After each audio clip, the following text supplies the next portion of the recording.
This is the Rays POSTCAST, your instant game reaction for the Tampa Bay Rays, part of the Locked On Podcast Network. Your team every day.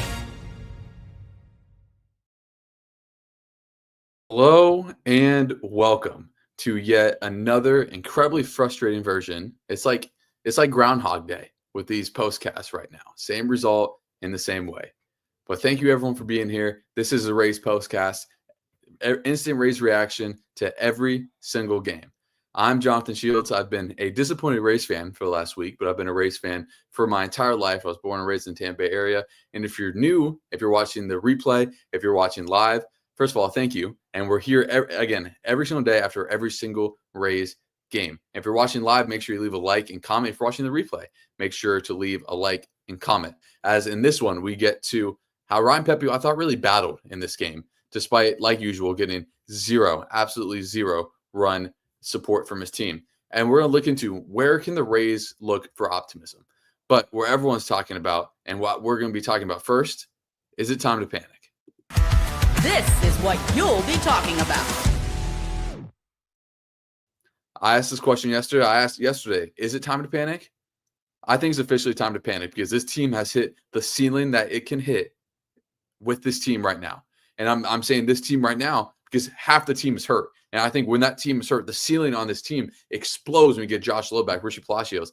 And unfortunately, Josh Lowe had a little setback, but not due to his oblique injury. He had some back spasm. So hopefully that ends up being minor. But you look at this team, 7 straight games, 7 scoring 2 or less runs. I mean, that is just, we said it yesterday, there's things that happen throughout the course of a season. If it happens a few times, no big deal. When it happens like this, it becomes a trend. And it is a trend. The Rays offense right now being horrifically bad is a trend. And the question is, what do the Rays do from here? I don't know if there's anything the hitting coach can do. I don't know if there's anything Cash can do. I mean, he's hit all the buttons that he can with this team. Until Hyun Kim's come back, until Josh Lowe comes back, until Pistachios comes back, this is what you have. And when you have, Christopher Morale, who's now 1 for his last 17 or 18, when you get one hit by the Yankees, it's also the Rays can't hit elite pitching to save their life, and they can't get elite batters out. Bobby Witt destroyed them. Aaron Judge destroyed them. It's just incredibly frustrating that it's the same routine game by game. It is the same storylines. It is the same thing. It's right when someone else scores, you legitimately feel that, it's over because the Rays aren't going to be able to score more than 2 runs. So this pitching staff has to hold the other team to literally 2 or less runs to have a chance right now. And if you're a pitching staff, that's an impossible ask to do, especially against this Yankee lineup. I mean, the Rays lineup today wasn't even competitive. So is it time to panic? Yes, it is time to panic because the Rays for the last week and a half have been putting together uncompetitive at-bats. I campaigned for 2 guys yesterday to be in the lineup. Jonathan Aranda against a lefty and Curtis Mead, and I thought Curtis Mead should be in against a righty. Jonathan Aranda got dominated tonight by Max Fried. I mean, it was ugly for 2 of his 3 strikeouts. Curtis Mead, I mean, I don't know if I'm for guys taking pitches, but he swings and gets out on the first pitch, it seems like every single time. And now it seems like his time is up. Chandler Simpson, who came up scorching, can't get a hit without bunting right now. And again, I said it yesterday, I give him more leniency because he is new and he is a rookie and he's still going to get those at-bats. So I give him a little bit more leniency. But when you look up and down this lineup, where are the positives? There are none right now. There are literally none. When you look at the people that are performing so well earlier in the year, when you look at Cam Meisner, who's been awful recently. Cam Meisner was, I believe he was like 3 for 30 or 3 for 26 when I said it yesterday, 3 for 23. Well, another 0 for today. He's now hitting close to 100 in his last 8 or 9 games. Then you go to the guys that are supposed to be the core of this team, the Yandy, the Aranda, the Junior. And Aranda's been good. Yandy's been better of late. Junior had the one game against the Royals, and then he just kind of fluttered back to inconsistency. Chris Morale, who's supposed to have a big year, the definition of inconsistent. And he maybe had some of the most uncompetitive at-bats tonight. And I don't know where this offense goes, to be completely honest with you, with the guys that they have available to them. I think right now this is the ceiling. I think literally them scoring 4 or less runs every game is their ceiling.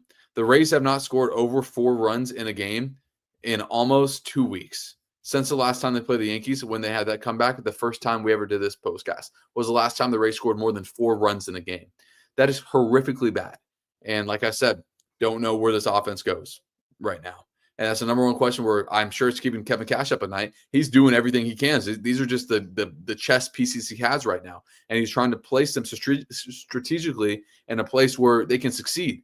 And right now, I don't know if there's a place they can succeed. It's literally, I think the Rays batters need to look themselves in the mirror and say, it is on us. At the end of the day, a manager can only do so much. He can only play with the matchup so much. He can only put the guys in the right position so much. At the end of the day, it is the guy in the batter's box that has to take it upon himself to put together a competitive at-bat and provide for his team and to provide for his teammates. And the Rays over the last 7 games have not done that. And what is even more insane, the Rays, like I said, they've scored 2 or less runs against San Diego, or excuse me, they scored 2 or less runs the last 4 games now.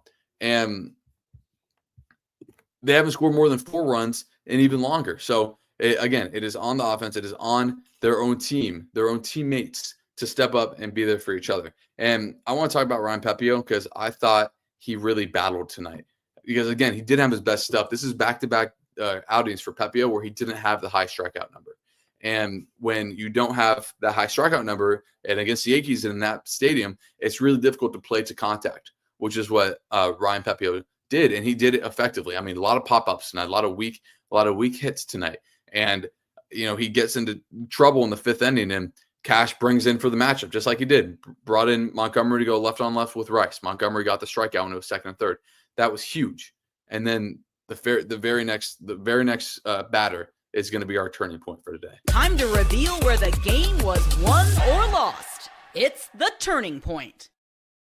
I mean, it was the only runs in the game. It was a Paul Goldschmidt 3-run home run in the opposite field. And again, Kevin Cash did everything right.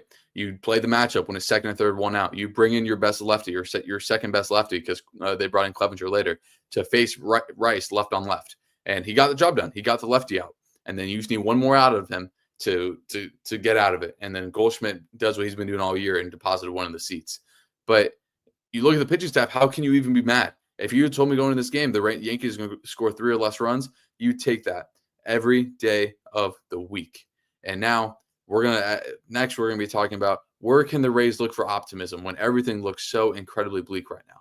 We'll talk about that right after this. This episode is brought to you by Amazon Fire TV. Did you know your Fire TV is also an Xbox?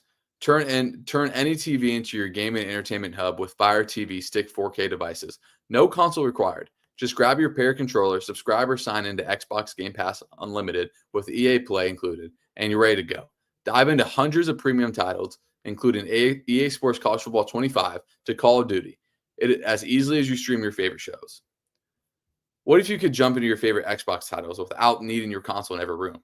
This is what the Apple TV Stick provides you. Head to Amazon.com/Fire TV Locked On to get started. Xbox Game Pass Unlimited subscription and compatible controller required. Available on select devices, including Fire TV Stick 4K 2nd Gen, Fire TV Stick 4K Max 1st and 2nd Gen, and Fire TV Cube 3rd Gen.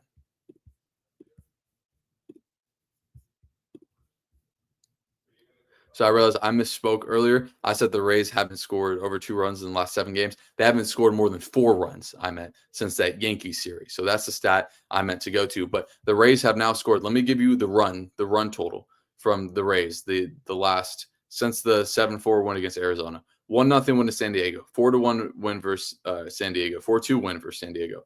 1-1, 0 run, 2 runs against the Royals. They've now scored 3 runs over the last 4 games. Horrifically bad. But now it's time to shift.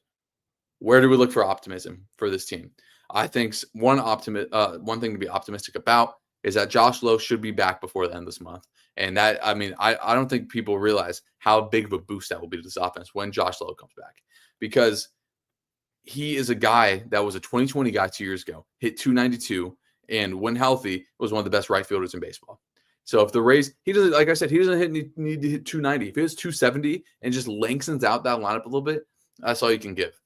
Where can you look for optimism? Again, when Brandon Lowe gets hot, there's rarely anyone better than him in baseball. And he's been cold for a while now. So it is about time that he heats up. And I think he's going to heat up sooner rather than later. Where else can you look for optimism? With that pitching staff. We talked about how bad the offense is. The only reason why the Rays are in these games is because of the pitching staff. So And the pitching staff has been the sole bright spot on this team right now. And another reason to be optimistic is I think they're managed by the best manager in the game. So those three things, things to be very optimistic about. And then when you look at this offense, you bank Yandy, who's hitting around 250 right now, can get up to 280. You bank that Junior is a superstar that you imagined. You bank that Jonathan Arana can continue on this hot start. You bank that Chris Morel can find any sort of consistency without being either incredibly all the way up here or all the way down here incredibly bad. So those are the things that I would bank on to be optimistic about. And it is incredibly hard to be optimistic right now with how terribly bad this team is offensively. But I mean, these streaks don't last forever. They'll figure it out eventually. They're major league hitters, and a lot of these guys have produced at a high level in the majors before. And another reason to be optimistic, when Hyesung Kim comes back, I don't think people realize how big of an addition that is going to be to a shortstop room that has been incredibly bleak, even though Cabby had the one and only hit today. But there are some positives that I want to mention because the Rays in the bottom of the sixth had a huge turning point to keep the game close. And that was Orsi back in the game, who's been really good for the Rays. Runner on third, no outs. Rays bring the infield in, line out to Brandon Lau, makes a good play. By the way, Brandon Lau hasn't, or that wasn't Brandon Lau, I think that was Curtis Mead. But anyway, Brandon Lau, I wanted to shout this out, has not, even though he played today, has not been batting well. His fielding has been really good. So I wanted to shout that out. I've been getting on him a little bit recently. And then there's a strikeout, again, Orsi coming up big.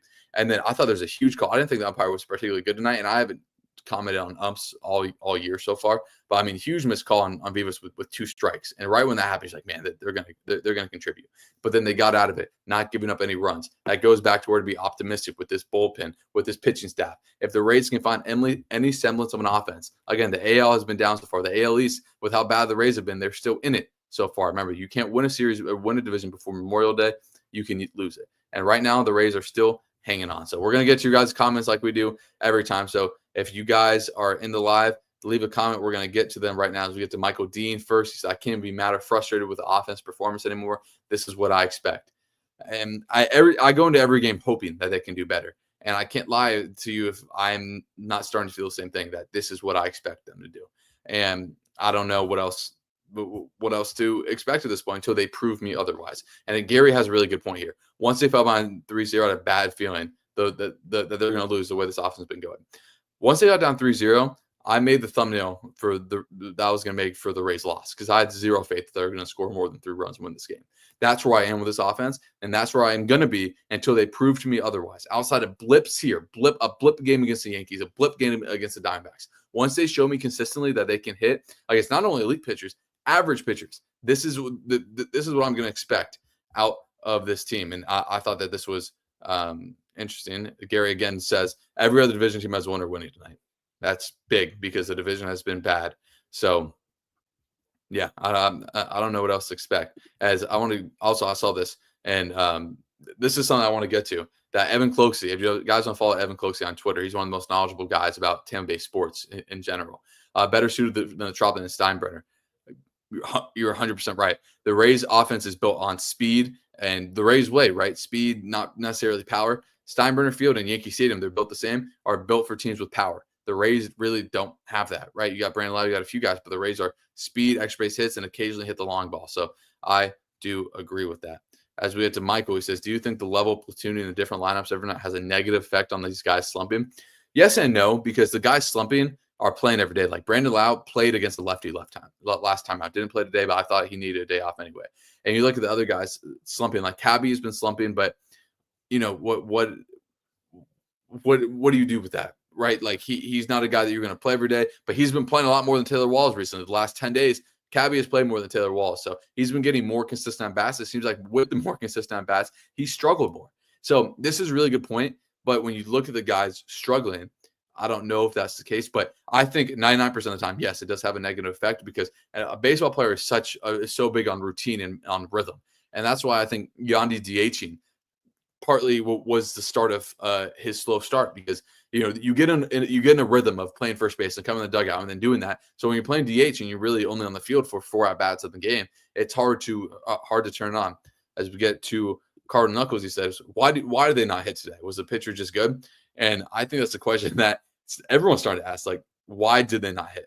And this is a two-part question because Max Fried is one of the best pitchers in baseball right now, and he would win the Cy Young. He's now 6-0 and has darn near a 1 ERA. That's how good that he's been. So that's part of the reason why the Rays didn't hit, because God forbid they can hit any pitcher that is elite. They've been dominated by them all year. And the Rays didn't hit because they're not seeing pitches and they're putting together just super competitive at bats. They're getting behind in the counts most times than not. And I think that, I don't know how that's going to change, just on them being more patient. But when you see a juicy pitch to hit right down the middle, first or second pitch, you don't want to tell them not to swing. So I'm not going to Chad Mottola has a tough enough job as a hitting coach. I'm in no position to give him any sort of advice. But I'm hopeful that these guys are major league hitters, and this is just a team slumping at the same time. And that, look, maybe they can go win 2 out of 3. You never know. As we go to Gary again, and this is what I've been preaching. They just need to tread water until these guys return.